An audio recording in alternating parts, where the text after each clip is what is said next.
Ассалаумағалейкум баршаңызға. Мен Дефакт FM арнасының жүргізушісі Алмас Мұқажанов. Бүгін бізде қонақта әнші, актриса Әсем Көкбаева. Көп сұхбаттарыңыздан естідім. Әкеңіз бен әжеңіз жайлы айтасыз. Септігін берген әншілікке. Әкеңіз неге фортепианоға шатаспасам не? Анаңыз жайлы айтып берсеңіз. Анам мұғалім болған. Ол кісі қазір пенсияда, 74-те. Анам мұғалім физика мен астрономиядан берген. Ол кісі қазіргі күні немерелермен үйде отырады. Келесі мынандай сұрақтар менде туындап тұр. Мына балалық шағыңызда сіз әншілікке қызықтыңыз ба? Иә, бала кезімнен. Қызықтыру, өзіңіз қызықтыңыз ба әлде әкеңіз? Менің марқұм туған әжем әнші болғысы келген. Әжем және папам бауырлары бәрі қазіргі күні әудемейтін қазақ жоқ деп өнерге жақын. Әжемнің сондай әнге деген және сахнаға деген сондай бір үлкен махаббаты болған. Мектепте бітіргеннен кейін сіз қай неге түстіңіз? РЦК-ға осы эстрада, республикалық эстрада колледжіне түскен. Негізі бірінші рет мен Жүргенов атындағы академиямызға келгем. Ол кезде мен енді ауылдан келдім ғой. Ауылдан келгеннен кейін енді әртүрлі еліміздің қалалардан әртүрлі абитуриенттер болған. Мен келгеннен кейін енді баршасын көрген кезде кішкене қысылып қалдым. Енді ауылдан келдім өзім, енді 17 жастамын, баламын, әртүрлі енді балаларды, қыздарды көргеннен кейін қысылып қорқып қалдым. Айтамайын ба, айталам ба деп сонда ол кезде біздің Люция Тулеушева деген керемет әнші, керемет ұстаз, марқұм сол жақта академиясында сабақ берген. Мен ол кісі маған айтты, ал Әсем айта ғой әнді. Мен шындап айтсам қысылып қалдым. Қорқып бүйтіп аузымды ашамай әнді толқып дыбыс та шығармадым. Ол кісі сосын маған қарады да айтты: сен Әсем келбетің бар, енді даусың бар сияқты, сен барып дикторский отделениеға бар. Әнші болмай-ақ қой. Бірақ жақсы қарапайым сөзбен айтты. Мен одан кейін шыққаннан кейін кәдімгідей жаман болып, настроениям түсіп, сонда мен әкемнің өте мынандай еркектік адал мінезі бар. Әкем айтты: сен қызым қорықпа, бәрі жақсы болады. Мына жақта РЦК деген колледж бар. Жүр сояққа түсеміз. Ол жақта Қайрат Байбосынов, Нұрғали Несіпжанов, Лаки Кесоглу, Зейнеп Қойшыбаева деген менің бірінші ұстазым Роза Рымбаева сабақ береді екен. Жүр сояққа барайық, сол жақта көрейік. Сол үшін сояққа барып, енді біз келген кезде уже орысша айтқанда третий подтур был. Кішкене біз қалып келдік. Кешігіп келдік. Сосын кірдім, маған айтты: ал айта ғой. Енді мен өзім аяқта түспегеннен кейін енді соңғы шанс болып тұр ғой. Енді өзімді көрсету керек ғой. Енді бұда түссем болды. Ауылға қайтам болды. Әнші де болмаймын, еш нәрсе болмайды.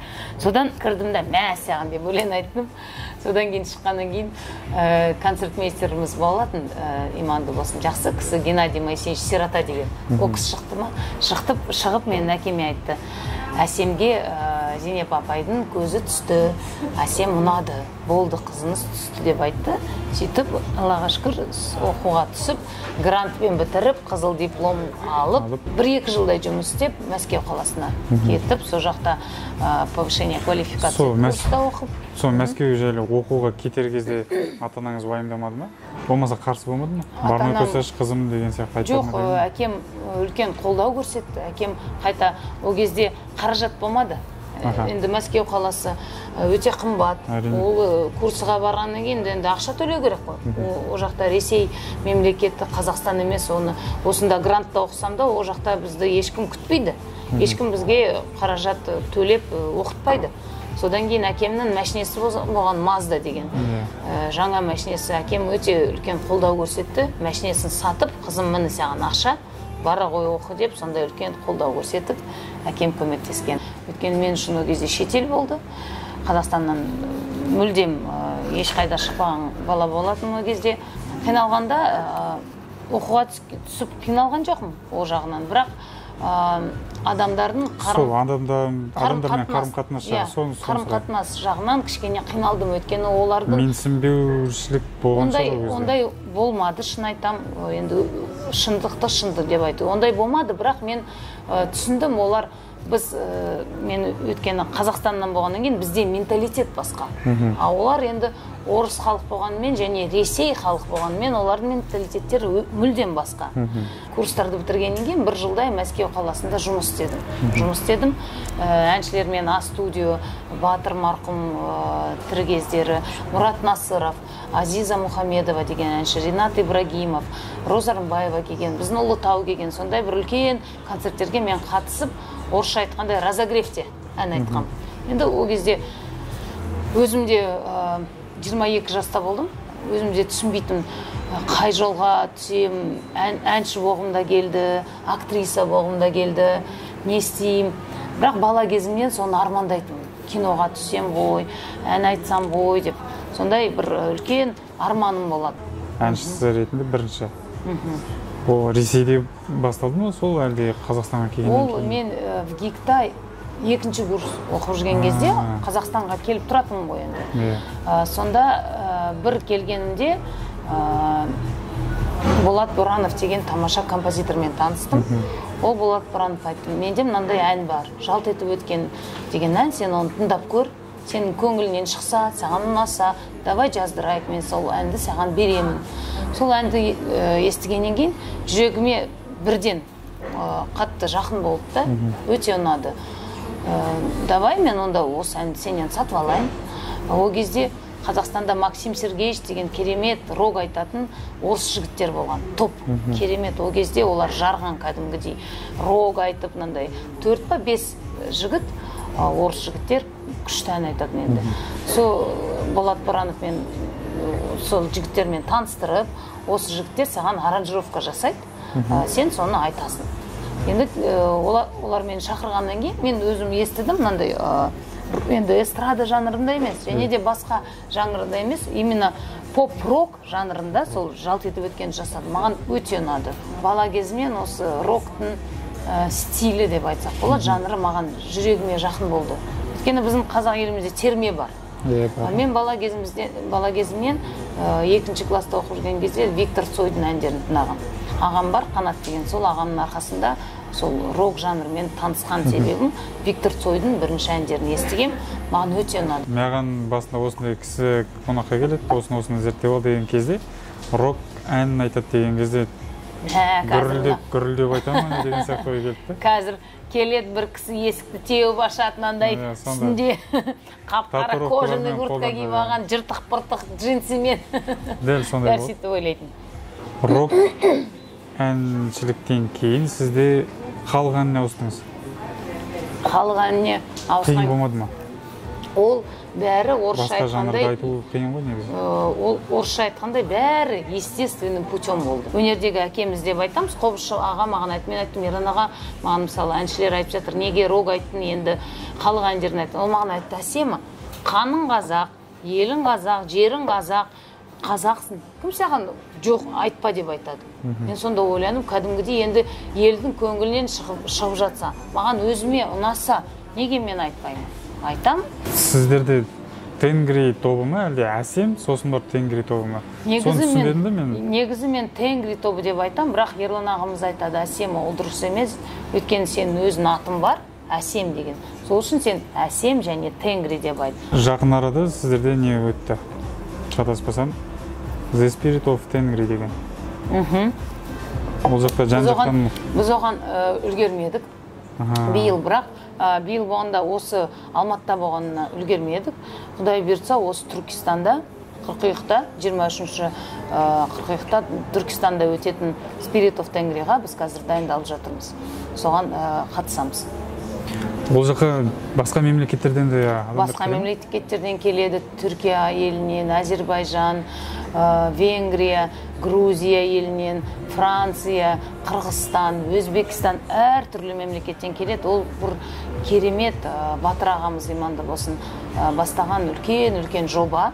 Жобаның мақсаты сонда біздің дәстүрмен таныстыру ма, әлде? Дәстүрмен таныстыру және басқа мемлекеттік топтарды алып кеп, біздің халықтың былайша айтқандай көзін ашу, жақсы нәрсе жасау, жақсы нәрсе қалдыру және рухани байлықты көтеру. Хит ТВ деген арнадан сіздің сұхбатыңызды көрдім. Сол сұхбатта киноға түскім келеді дедіңіз. Орысша айтқанда, я уже созрела к большой роли. Мне уже есть что сказать. Басты рөлдерін, Я басты рөлді ойнауға, енді Құдай соған жеткізсе қорықпаймын.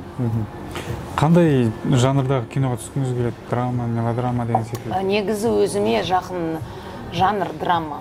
Бос уақытыңызда немен айналысасыз? Қазір бос уақыт жоқ. Мен инстаграмыңыздан көрдім. Көбінесе театрларда, спектакльдарда. Иә, Құдай берсе сізді театрға шақырамын. Триумф деген тамаша театр бар.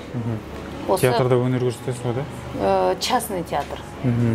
Государственный театрларда істемеймін, өйткені ол жаққа тұру үшін мені алмайды. Өйткені менде гастроль, репетиция, ол жаққа тұру үшін это театр ол өте, орысша айтқанда, это серьезная организация. Ол жақта ырбын-шырбын болмайды. Театрға келдің ба? Болды, сен ол жақта, это как служение, знаете, вот ты пришел в театр, ты должен служить театру, а оған менің өкінішке орай ондай уақытым жоқ.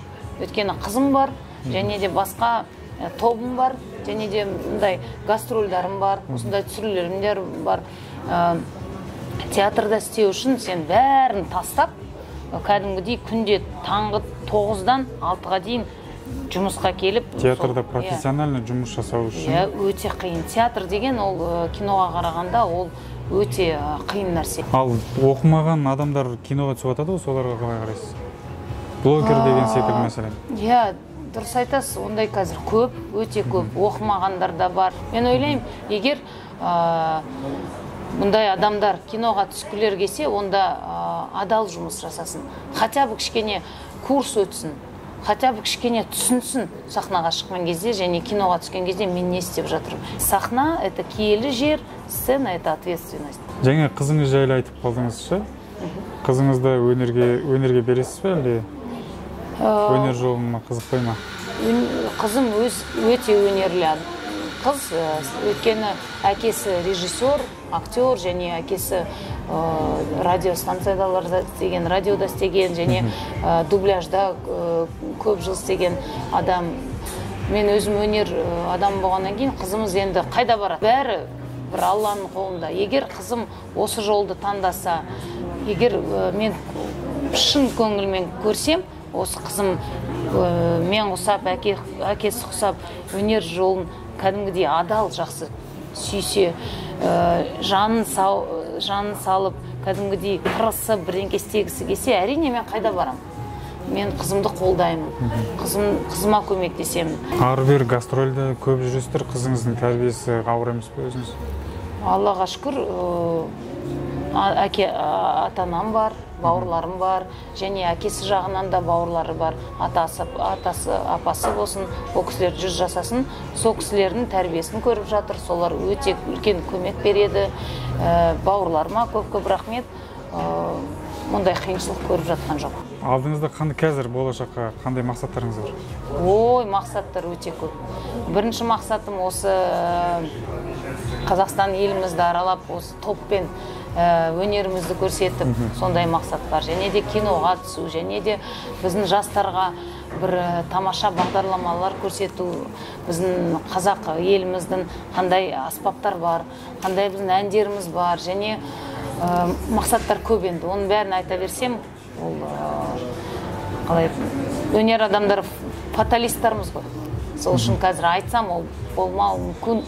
Енді, может и не случится. Сол үшін оны айтпай-ақ қояйын, бірақ мақсаттар өте көп. Келгеніңізге көп рахмет сізге. Сізге көп рахмет. Сізбен танысқаныма қуаныштымын. Мен де қуаныштымын. Экраннан көргенде, өмірде көрген әдемірек екенсіз. Сізге рахмет. Денсаулық тілеймін, Алмаз. Осындай тамаша бағдарламаңыз жүре берсін. Тамаша қонақтарыңыз көп болсын, және қазақ еліміз аман болсын. Бәріміз аман болайық. Қош, сау болыңыздар. Де факто FM, бізді таңдағандарыңызға рахмет.